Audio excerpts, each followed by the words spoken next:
Wakil Bupati Aceh Besar Tengku Saini Awahab menyebutkan pelaksanaan ukubat hukuman cambuk adalah hal yang harus dilaksanakan pemerintah daerah sesuai dengan peraturan yang telah ditetapkan.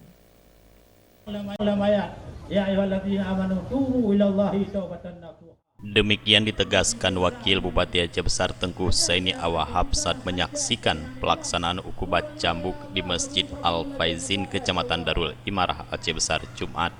Wakil Bupati mengingatkan seluruh masyarakat agar berpikir sebelum melakukan sesuatu perbuatan agar tidak melanggar syariat Islam.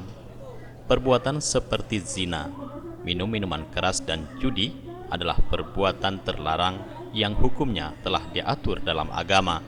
Namun katanya, karena Aceh baru melaksanakan syariat Islam, maka hukuman tersebut akan dilaksanakan secara bertahap.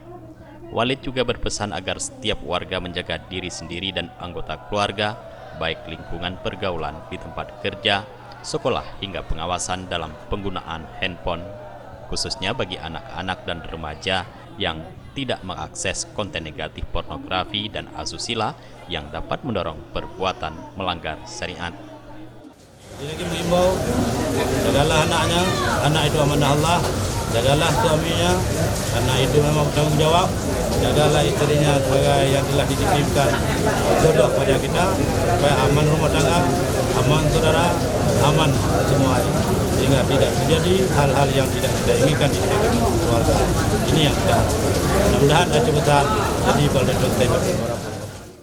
Selain itu, dalam kesempatan ini Walid Husaini juga menghimbau masyarakat agar dapat melakukan pengawasan secara ketat di setiap desa yang ada di wilayah Aceh Besar. Pengawasan dinilai penting karena mengingat pemakai dan pengedar narkoba juga telah merusak moral generasi muda. Wabu meminta kepolisian agar dapat menindak tegas para pelaku sesuai dengan aturan yang berlaku. Jufrizal dan Faisal, Aceh TV.